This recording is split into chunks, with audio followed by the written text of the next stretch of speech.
বৰপেটা ৰোডৰ সমীপৰ জাখলি বিল পথাৰৰ পুখুৰীত উদ্ধাৰ অচিনাক্ত মৃতদেহ। উদ্ধাৰ হোৱা মৃতদেহটো এজন পুৰুষৰ বুলি জানিব পৰা গৈছে।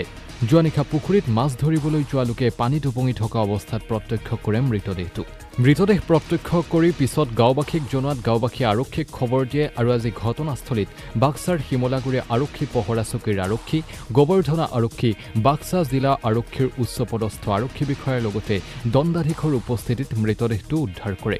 উদ্ধাৰ হোৱা অচিনাক্ত মৃতদেহটো নেভি ব্লু ৰঙৰ টি-চাৰ্ট আৰু হাফ পেণ্ট পৰিহিত প্ৰায় 40 ঊৰ্ধৰ এজন পুৰুষৰ বুলি জানিব পৰা গৈছে। উল্লেখযোগ্য যে উদ্ধাৰ হোৱা মৃতদেহটো দুদিন পূৰ্বে মৃত্যু হোৱা বুলি সন্দেহ কৰিছে স্থানীয় লোকে। পৰৱৰ্তী সময়ত বাক্সা আৰক্ষীয়ে মৃতদেহটো উদ্ধাৰ কৰি মৰণোত্তৰ পৰীক্ষাৰ বাবে মছলপুৰ চিকিৎসালয়লৈ প্ৰেৰণ কৰে। ইয়াতে মানে কালি ৰাতি তিনিজন মানে ল'ৰাই মাছ মাৰিবৰ কাৰণে আহিছিল। আহি ইয়াতে দেখা পাইছে যে এটা মৃতদেহ ইয়াতে ওলাইছে। মৃতদেহটো ক'ৰ পৰা আহিছে মানে এইটো কোনেও নাজানে, মানে আমি এইটো এই মানুহজনক চিনি নাপাওঁ ক'ৰ পৰা আহিছে। তাৰপিছত খালৰ পৰা ভাহি আহিছে নেকি? ভাহি আহিছে আৰু এতিয়া পুলিচ আহিছে, পুলিচে এতিয়া তদন্ত কৰিব।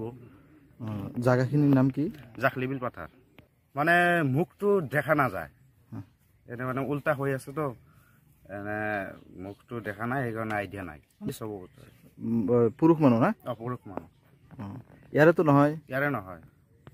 পুলিচে চাইছে না, এইটো মই গম পোৱা নাই। পুলিচে এইটো তদন্ত কৰি আছে। গাঁওখিনি মইতো এতিয়া আহি চালো আৰু কালি ৰাতি 10টামান বজাত তিনিজন ল'ৰা ইয়াতে মাছ মাৰিবৰ কাৰণে আহিছিল। সিহঁতে চাইছে ইয়াতে।